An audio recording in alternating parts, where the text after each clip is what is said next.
in a set of early stage, I guess, guys with the game idea? Yeah, so we are looking for teams that have the skills to build a game or company and potentially build the right thing for their customers. You know, we come from more like a startups environment where you build, we preach lean startup and customer development, kind of build something that customer wants. In games it's a bit different. The meat slice is a really thick one. Yeah, I know that it's different, and you need a lot of expertise in your team in order to build something viable that people want to play. And it's not that in 1 month you can launch something viable. So we are looking for teams that worked for a while in the industry and have the expertise to build the right software.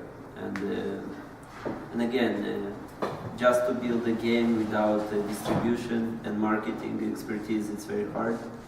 That's why we partner with companies like GameInsight to see how we can help our companies to get their first customers, and then hopefully the product will be viral and attract more more gamers to use the product. Did I answer the question? Yeah, that's a great answer. Do you have, like, what is it that you guys take? Is it an equity share or? So we invest a convertible note, and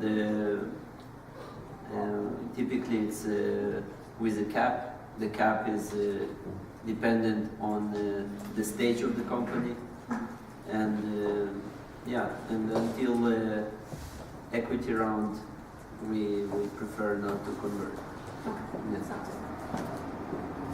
It's an interesting question for a company in a position of Zen Studios, because we're mostly focused on our own properties, we develop and publish our own games.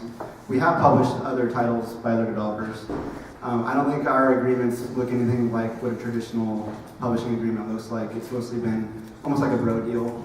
Like, we know people making the game, we want to help you get out on whatever. I mean, we've been primarily in the console space. We've taken our console games to mobile, which is a totally different animal than just developing a native mobile app. But the point of that is like, there's different types of deals out there. It's a lot about relationship, and the console world is a pretty tight-knit group. Mobile is quite a bit different. I was just at Casual Connect a few months ago here in San Francisco, and they were all your best friends very quickly. I mean, a bit too much. It's exciting. Like, there's no question. Like, that's where the excitement is right now. That's where the money is. Like, it felt like old school E3 parties going on at Casual Connect. Lots of money, the drinks were flowing freely. It was a good time. Nicer people, though, right? Very nice people. People like Nick and me. Yeah.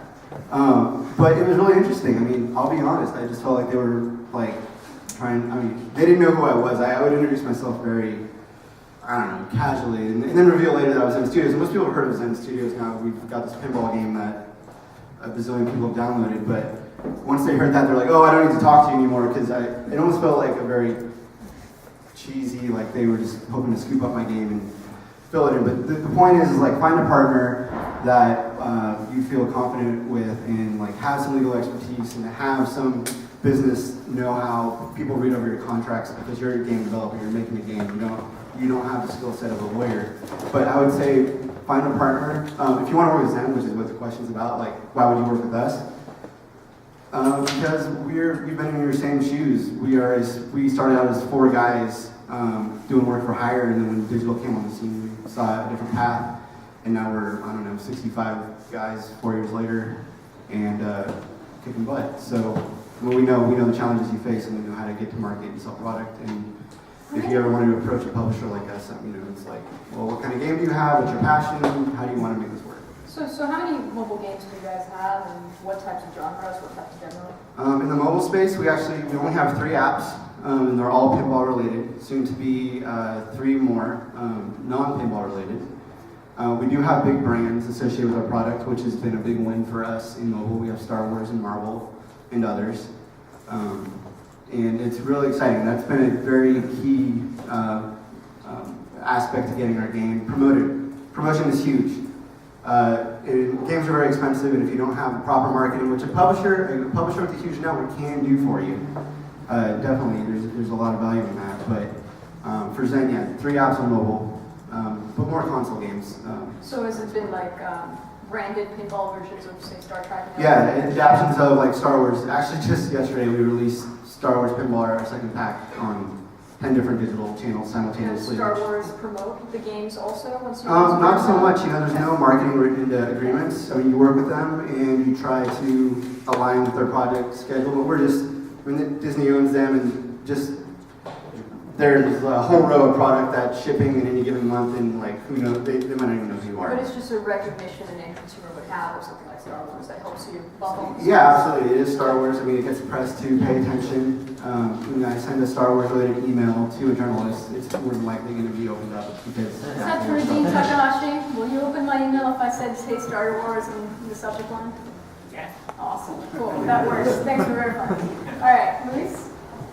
Okay, so we are like context under context. We are like I'll listen to you and like like younger version, way younger version, and then so we're about 15 people here in Colombia, and then how we work with new people that approach us. It's like maybe some guys are we have this idea for a project, so we want to help you guys with the projects, and then we can develop our own, and we prove the art, we prove the game design, and we can part it up. So it's more like a team getting the games, the experience, our names out there. That's how we're working with a lot of people. We also do like work for hire in Colombia, and our own IPs. And we're trying to create like the winning team, and then a good network of people that wants to work with us. So like younger people, and our teammates are over here in the crowd. So yeah. And how does GGDG work? Why would folks here want to talk to GGDG and its companies? Latin America is a growing market, and then it's like sleeping market. It's just waiting for the right people to focus the market and get to the next stage. So I think that's the reason why people should care about Latin America, and it's kind of like see what the potential is there. Yeah, so I don't remember the exact stats, but since we were having some conversations, the compounded growth rate of the gaming market, and if you look at all the Americas, Latin America is pretty high up there.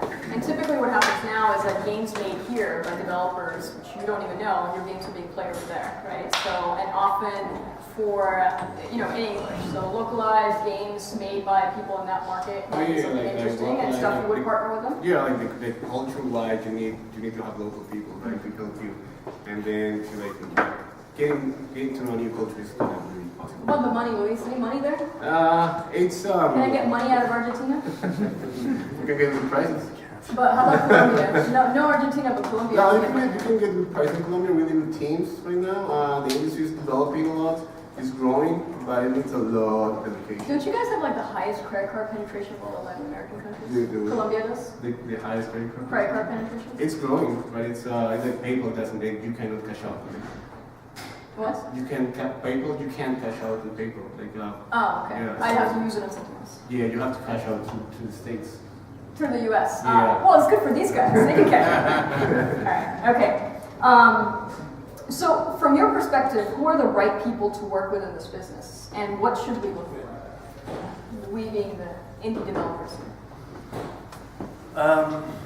So, from the publishing perspective, I would say, I think I mentioned again, the right people to work with, or is someone that pays attention to your game, someone that concentrates on helping you improve the game, that can provide distribution, that can provide monetization, that can provide expertise and monetization, all that stuff. I think I've probably had that. So, how about we switch it a little bit? Who's a good developer for you to work with? I'm sure you have developers you really love and developers you really hate, right? What's the good and the bad?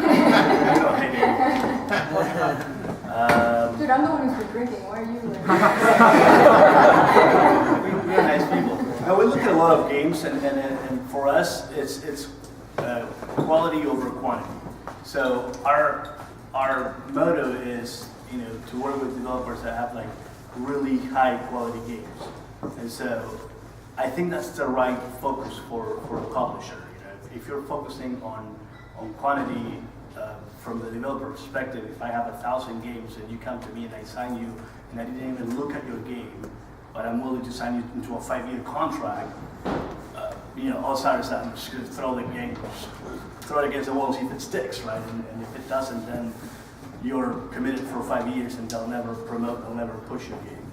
So I think the right way to look at publishing, if you're going to contemplate doing that, is just to find a publishing partner that is going to pay a lot of attention to you, and that is going to help you get to where you need to be. So that's something that. Sounds good. You? In terms of investment, I recommend to work with investors that have a good network, and you should look toward investors that invested in successful games. So they most likely have expertise and they know how to run a business and help you with their network, and they also have good connections to the right publishers, and so this is in terms of investment. And in early stage investments, look at the angels that build. Some of the angels were game developers before, and they can provide a lot of insights how they built it and created their successful games. I think the right kind of project that fits within the Zen Studios portfolio is a game. If you're starting in mobile, a game that could potentially step up to the console market and other types of gaming stores. We have a vision of our game being played everywhere, no matter what device you play on. And so mobile is part of our focus, but so is consoles. And I know that it's kind of scary right now with what's going on with like Xbox and PlayStation and all that, but we're not making games that compete with like big AAA titles and whatnot, and we're very focused on that $10 XBLA PSN download and all the way down to that $1.99 free-to-play app on mobile. So if you have a game that you'd like to see living across all those platforms, Zen Studios is a good place to take a look.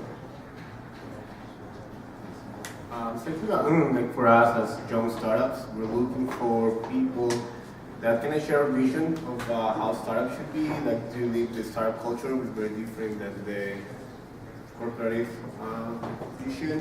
What's it to you, man? What's the best part about startups? It's the passion. It's like honestly, don't is passionate about something. Don't care about money. If someone tells me I'm in this, I wanted to get rich with this fast and stuff, but yeah, this shouldn't be here. That's for my opinion and my startup. Like we all want to make a lot of money, but the passion and what we want to do comes first, and the money. That's kind of my opinion. What are you passionate about? What are you Passionate about creating awesome games, like adventure games. We have some casual games that a lot of people can play. I'm passionate when people play our games. It's like the best thing ever. Like when you see people coming and you see the numbers going up. Like our first game got 160,000 users in 2 weeks, and that was like such a rush. Awesome. We also do like the studios to make like projects between like share code, share game design, share revenue and stuff like that. But the main thing when you look to partner with a small startup, young startup like us, it's share the vision and share the passion without that. So I have a request to make. If the tablet with the questions, if you guys can give it to me now, that way I can interlace those questions with the ones we have. So the next question. So from your perspective, given what you do, what are the potential problems or red flags to look out for? Red flags, So many. I would say number one, again, focus on working with someone that concentrates on quality over quantity. Work with a publisher that's flexible in terms of signing a contract that's less than 3 years. I think if they're requiring 3 to 5 years, that's probably too long. Another red flag could be asking to own your IP. If you're a developer and if you develop the game on your own, then in my mind you should own the IP. And another red flag could be just working with a publisher that asks for worldwide rights, but they don't even have an established presence worldwide. They only distribute in a few territories here and there. So I think as a developer, you should be aware of those and fight back. What are they? What should I fight back against as a developer? I just said, if they ask you for too many years, it's 5 years, it's too long. So what? Last for 1 year or 2 years. If they ask you for worldwide, but they don't have a presence in Asia, you say, why would you want to distribute my game in Asia if you don't have a presence? None of your games have been successful then. What about testing? Like, so some publishers have a 1-week testing period, and if you hit X type of metrics, it's an all or nothing thing. Should developers agree to that? I think you should be fully aware and just talk to a variety of publishers if you're going to work with a publisher and be conscious of what the both material terms are for a deal and also what else a publisher can do for you. So, getting a higher rev share may not mean anything if your game will never be released. So you have watch to out. look- Watch you have out to look for at the whole picture. So watch out for the 1-week testing with the option for them to pull out and still own something. So licensing is very complicated. There's just too many things to look at, so don't just watch out for one thing. Look at the material terms, which are important. Look at the whole picture. What can they do for you? If a publisher is rushing you to sign and they haven't even looked at the game, that to me is a red flag. Okay. Yuri? I think that watch out is working with developers that don't treat their game as a business. You don't Passion develop. projects. Passion projects.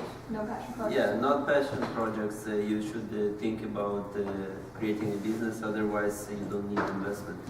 Investors don't give you money just to create games for fun. You need to create a business, and you need to think about how to monetize your game.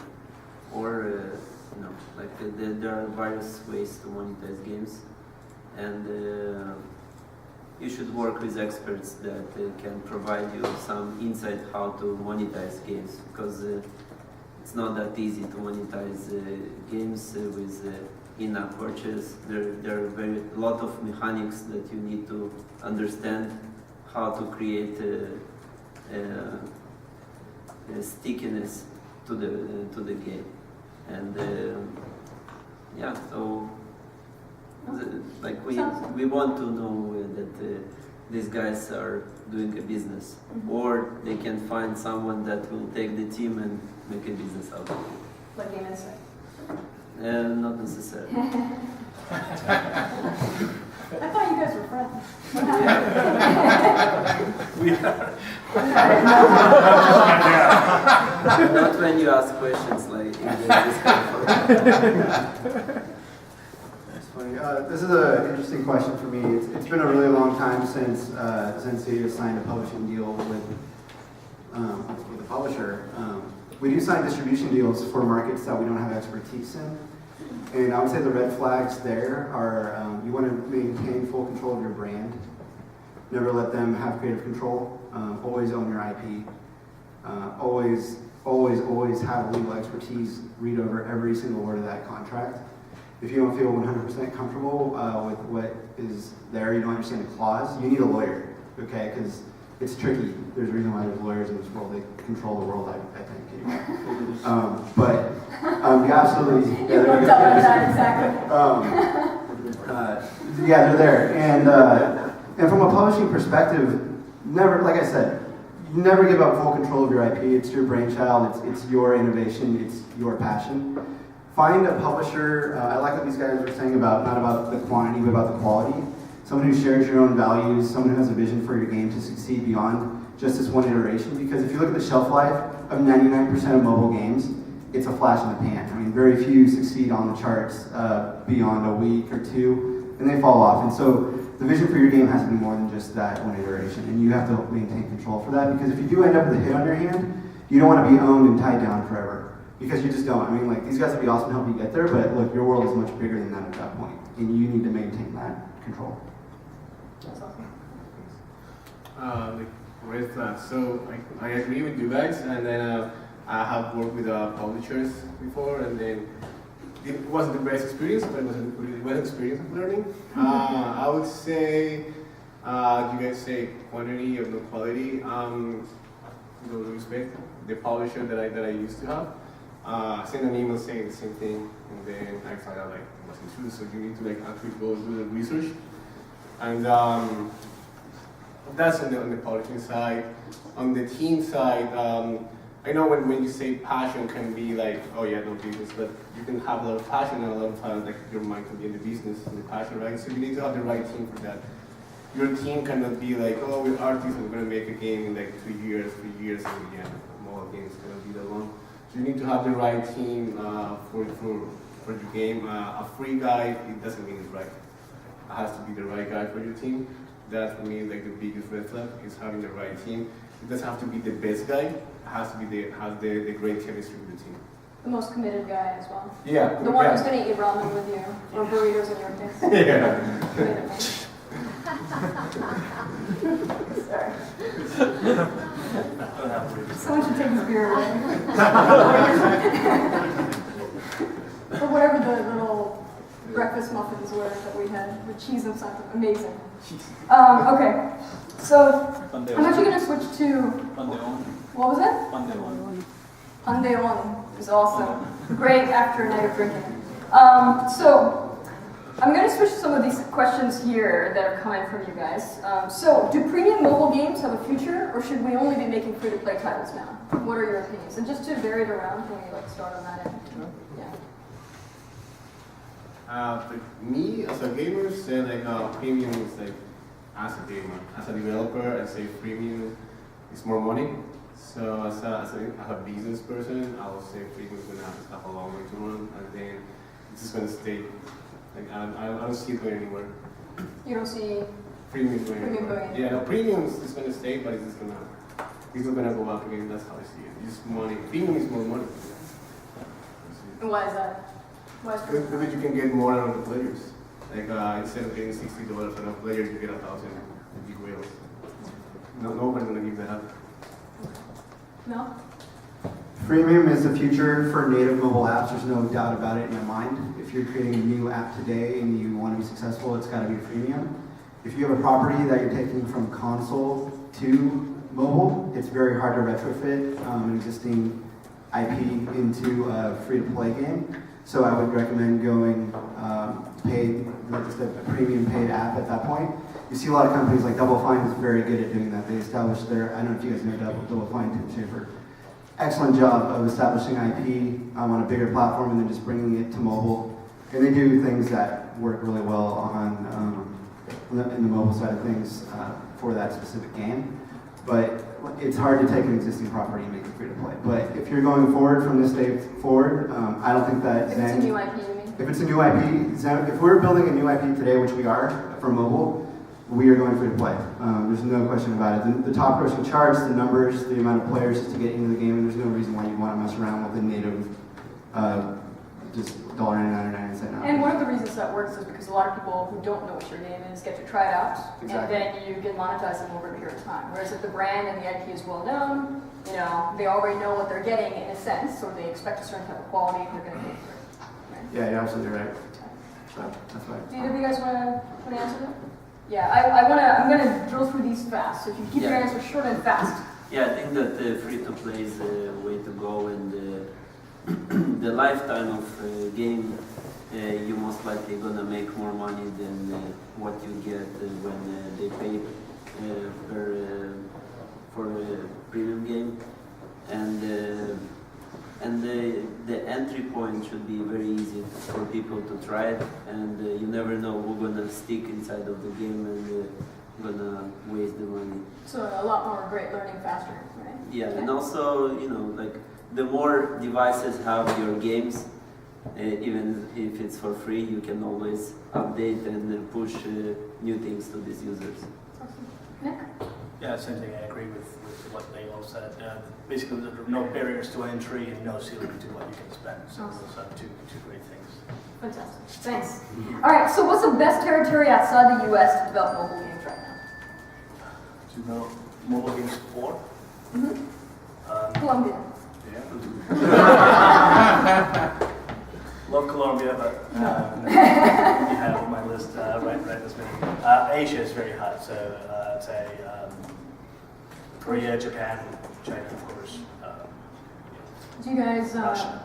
help with sort of localizing it at GameInsight for Korea and Japan? We are a global publisher. We localize Yeah. in 20 plus languages at least. So yeah. So what's the develop? I mean, are the platforms different though? Like I can't make my usual iOS game in Korea because there's a completely different system. It's not for the So iTunes store. outside of the U.S., Android is dominant in most countries, and so Asia is where Android dominates the most. I think that's just a well-known fact.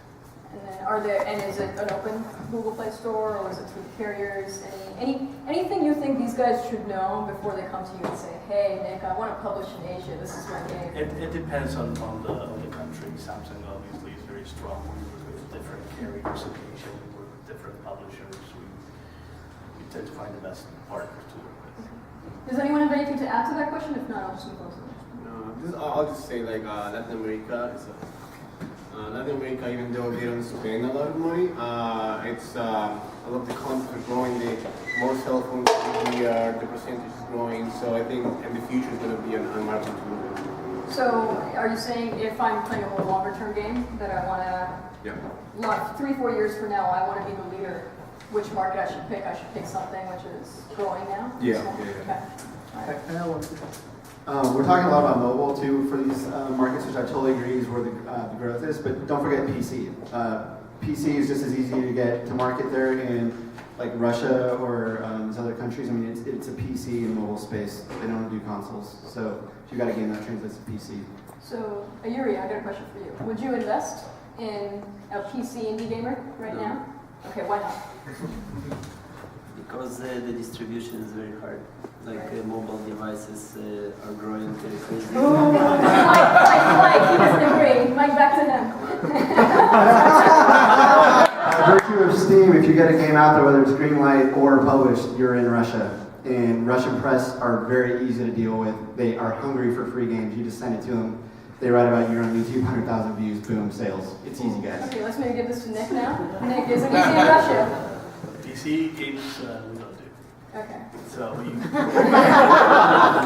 do Would you have an opinion on that? Like PC games in Russia? I used to work PC games 10 years ago. Steam is a very reputable company. They're great. Love Steam. So I exclusively read that. Yes, I do agree with you. That's not something we do. Okay. When I used to work with PC, we did the PC retail, and it was very fragmented and very difficult.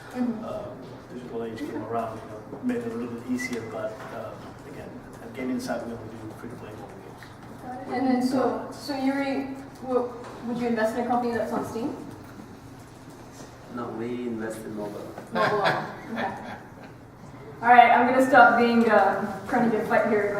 It's fun attempt though. That's cool. That's cool. That's my job. So specific example of rev share plays. 50-50, 40-60. What should I be looking for and what should I accept? I guess this is more for the publishers, so was that... I actually have something to add. Oh, okay. I know some young publishers, and they're using this kind of deal. They say, if you get your feature, we'll take 10%. If we get you X amount of downloads, we'll take 20%, up to like 50. And then that's so they take percent up to like 50 based on milestone. That's you can say actually hear about last week. Nice. Awesome. Nick, care to answer that? Sure. I say it's all over the place. What is the range for you guys? It depends on the game. It depends on the territories. It depends on a million things. I'm happy to discuss on a one-on-one basis. But I would just say, talk to many publishers. Look for someone that will offer something that's equitable with what the terms are out there. Okay. Cool. All right, I'm getting no questions, guys. But Does anyone it's want not to yell about out questions then? I'm sure there's got to be more questions in the audience. Think about them. We have opinion on the previous one. Okay. It's not about the percentage. It depends on the publisher. Like what is the value that they bring to the company. Okay. How would you assess that? I know how he sort of assesses that, but for you, like if one of your companies said that, hey, I'm thinking of publishing. They might choose the wrong publisher, and it might be a good deal, but they don't get traffic. Mhm. What does it mean? Okay, it's better to. It's like in startups, entrepreneurs fight on equity, but in zero. You know. Mel, do you have an opinion? Well, yeah, I mean, the first thing you guys all probably know is that first parties take 30% of your sales. It's right off the top, right? Does everybody here realize that? Is that a common fact? No? So if you publish the game yourself to the App Store, and it's a $1 app, they take 30 cents of that, so you're left with 70. So after that, that's what you and the publisher are arguing over. And more times than not, they're going to try to, I don't know, I mean, like I said, I haven't looked at a publishing agreement in a long time, but your margins are just going to get marginalized, just boom, boom, boom, boom, boom. Pretty soon there's no money left in you, so you're going to have to move high volume of apps in order to make any kind of money. So, I mean, you got to think about that. That's why the free-to-play thing is so important, the monetization loop, which you're a good business model, thinking that from the very beginning. All right, we're in the last 15-minute stretch. There we go. Yell it out. This one's for Mel. I know Zen has had like kind of phenomenal success on the, on the consoles like PSN and Xbox Live. But I was wondering if you maybe knew if typically those were good markets for kind of like an indie company to try their hand at, or if they should stick to PC and mobile. Yeah. You can repeat the question. Okay, so the question was, are Xbox, Live Arcade, and PlayStation Network good marketplaces for indies? Right now, I would say no. Not if this is your first hand at things, because the console transition is happening as we speak. And it is very scary right now, everything that's happening. But Sony has completely changed policy on so many levels that it is much easier. They're kind of leaders of this indie publishing movement on console. So Sony is definitely the easiest to work with, and if you really wanted to, I would say Sony would be the most open to reviewing your game and looking at things. They've got Pub Fund, which actually helps you fund your game. They've got all sorts of avenues to get your game to market. But there's zero install base right now for PS4 and Xbox One. That's a little scary if you're trying to get there. Games releasing now on PS3 and Vita and whatever, or Xbox 360. You don't know if people are waiting, if they're going to buy stuff. So there's just all this mess going on right now. I'd say PC and mobile should be your focus. Lowest barrier to entry. There's not a lot of paperwork and headache to get through. If you get your publishing agreement sorted out, then you've got your path to market there. And it sounds like, I mean, these guys are focused heavily in the mobile space, so it's easy to get a game there. But console, if this is your first go at it, man, that's a scary place to be right now. So let's talk about marketing mobile games. What kind of help is available for indies to market their games, and what about marketing guarantees? Do any of the publishers here give that? Do the non-publishers, have you seen any marketing guarantees in the deals that have come across here? So I say that marketing guarantees are hard to come by these days. A lot less publishers offer either advances or marketing guarantees. So from where I stand, What is that, man? You don't believe in my game? it's not a matter of believing or not believing. It's just it's difficult to know from day one what your game is going to do, right? So I would say just yes, those are important. Those are part of the material terms of any contract. So you gotta pay attention to those. But again, look at the big picture and look at everything else that a publisher can do for you, everything else that a publisher can offer. What can they do? Do you tier it out then? So if I perform, this type of retention in 7 days versus day 30, this is what I'll see, or it's you as you go along, you decide what it is. We typically don't. We look at the performance of the game after release, for release, but we don't tier it up like that. I know there are other publishers that may do that. Do you at least share what it is so that developers know what they're working for? What they're working towards, what performance they need to be hitting before the game is launched? Or I can't tell you. We don't do that at GameInsight. There may be other publishers that do it.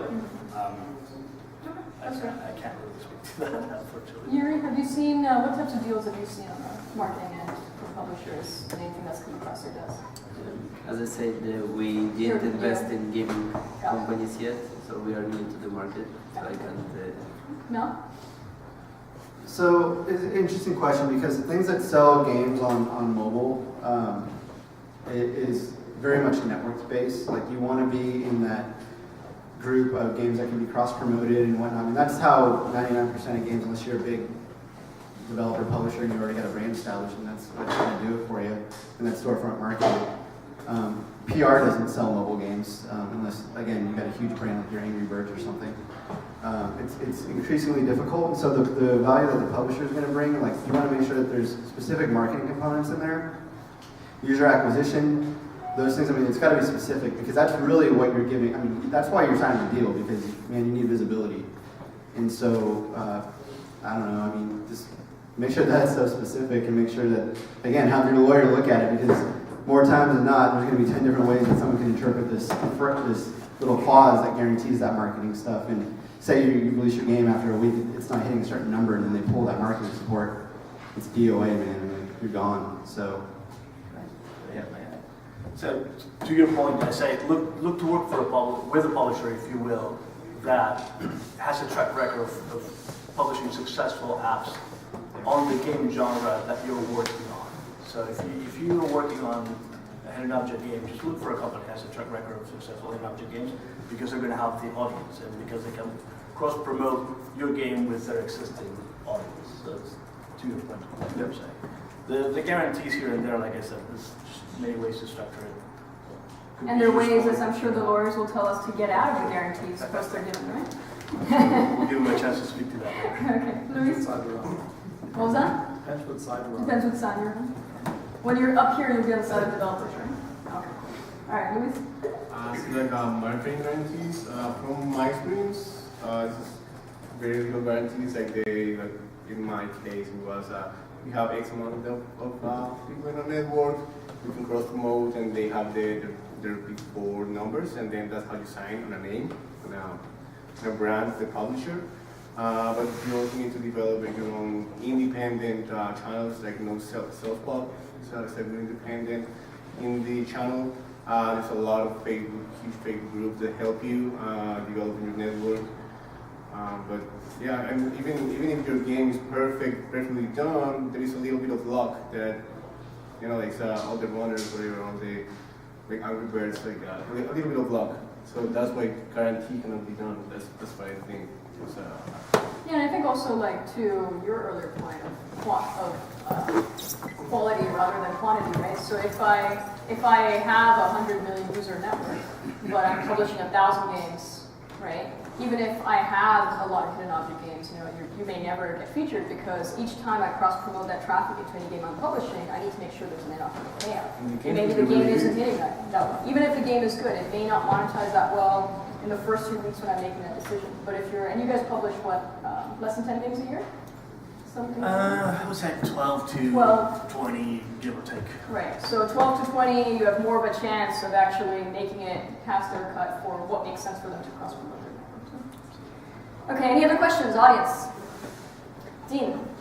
Well, when you guys were you were very successful with the pinball games, when you more recently sort of launched the brand new outside of that area, how did you guys sort of think about like what was going to work for you outside of pinball, and how did you sort of then like you're not really going for the same audience at all? Yeah, no, we released another game. Dean's question was, we've been very successful with our pinball games, and then we went out and did a completely different game. He's referring to Castle Storm, which is like a physics-based castle destruction, RTS, brawler mashup. And so that was a really funny question because we kind of got to this point where we had this pile of money sitting here, and we were like, what do we do with it? We don't want to make pinball our whole lives. It's like, let's take a risk. Let's do something else that we want to do. And it's a physics-based game, so it was within our core competency of physics, which is very pinball-related. And our physics engine is top-notch, so that was the basis technology. We had our tech sorted out. We knew we could do that. We spent a long time on this game, 4 years, which is way too long for what it ended up being. But we got a lot of expertise that way. But it wasn't a game that we could say from the makers of Pinball Effects comes Castle Storm, right? Because then everybody was like, okay, pinball to this? Like, that makes no sense at all. So, I mean, we really had to carve out our own marketing strategy and PR strategy and let the game stand on its own 2 feet, and it did. And So I mean, that was kind of the way we approached that. And now this game it is a franchise for us now. It's done super well, and it's coming out to all these different platforms. And there will be a mobile iteration of it, which is really exciting. But I mean, that's just kind of how it happened. Great creative director. How did you initially get the buzz around the brand? Buzz around the, well, I mean, we've had success with the pinball stuff, and we're known. At the time you were doing pinball. Yeah, at the time we're doing pinball, and I mean, it was just, you know, you hit up journalists and you try to reach them. You know, timing is super of the most important. Hitting at the right time, getting demos, getting quality time. Let them understand that your studio is capable of more than just this one genre game. You're like, we didn't want to get pigeonholed into pinball forever. You know, that would suck, guys. I don't want to do pinball forever. So. Did Dean believe you back in the early days? No, I mean, he saw the Star Wars stuff. That was the first time he was kind of like, I think he took it seriously, right? Was that the first time you were like, okay, you guys managed to pull out a Star Wars license, this little indie label, and then all of a sudden we really introduced our own brand. I mean, we were smart about it. We were thinking ahead. You know, timing was of the essence, like I said. All right, last question from the audience. There we go, sir. How do you feel about the future of educational games? So I don't have a lot of great recent experience with educational games. I did work many years ago for a company that made PC educational games. As far as mobile is concerned, it's not the focus of GameInsight. It's really difficult from our perspective to do free play to children, I presume. So that's something that we don't really stay out of. Can't offer much of an insight on that. Anyone else have any thoughts on it? If you don't, that's fine too. It's actually a market that Zen has looked at. I myself have two little girls, age 4 and 3, and they live with their iPads and phone, like my phone. Like they just steal it and they open it up and they're doing stuff. And the educational software and kids software is, I feel like, very poorly done. We have a project that we're working on, and it's just kind of it's prototyped right now, and I think it's kind of like a higher end kid game. But like we need like a teacher and a psychologist and I don't know, like somebody else to come in and be like, here's what you need to do to make this game like truly educational and that, so kids will grasp it. So I think it's a market that's totally underserved and just waiting to be exploded. How do you monetize there? You know, I think it's difficult. That is a question. I would make this game for my kids for free and just release it for free because I want them to have something to play with. So I don't know. So we have a couple portfolio companies in that space, and you are monetizing to the parents, which is a harder thing, right? There's a big barrier between the kid and the parent, and what our most successful company has actually done is they typically have someone playing for about 2 months before there's monetization. But once you have monetization, it's way higher than all the other competitors in the space, right? And so parents see that the kid is engaged, they're curious, what are they doing, find out there's an educational learning aspect to it, and then they're more willing to actually pay. So for more than a year and a half, people continue to be paying because of that value. But getting that trust with the parents is really hard because you're not directly marketing to them. You're basically working with the kids for a long period of time. I think it's easier to do subscription or just premium when it comes to education. So typically, like the things that we've seen are both a combination of subscription as well as in-app purchases down the line, but for an educational experience that the parents then pay for. So, any last questions? Okay, any last parting thoughts? One sentence from each of them that you want us to go take away. Not Or 3 much words, to say. make I it think happen. I repeated myself quite off this evening. Just again, I work for GameInsight Publishing. If you have a game that you're working on and you care to discuss with the publisher, stick around for another hour or so. Just please talk to them. If you have a game and you're looking for funding, come to me, and we'll see if we You're can going to be help mobbed at the People make games for many different reasons. Probably the majority of you in here who are game developers are doing it out of a passion project. You're trying to be like artsy and you want to tell someone a story, or you have something inside of you that you're trying to get out. That's cool, but very few of those are going to succeed. So you got to think about your business, you know, and if you want to do this for a long time, you have to figure out how to do the business aspect of that. And it's not a bad thing to hook up with people who know how to do that. And I would say go forth and do cast your vision, but make sure you do it right and have the right people on board. More phrases to sum it up. I'll say like what you said was very good. I mean, I'll say still be afraid of launching, failing. That's I think that's my last thing. A lot of people are afraid of launching because they're like, oh, the game is super ready when I launch. And they don't learn as much. Yeah, they learn. So I'll just say it's go fail. Hey, last thing. One last thought. Very quickly. If you launch and fail, just come to me. We're sort of we can republish. We can look at your game if it's good, and if it failed because you don't have a network or because there was a lack of marketing support, then we will still look at that. Awesome. Well, let's give our panelists a hand.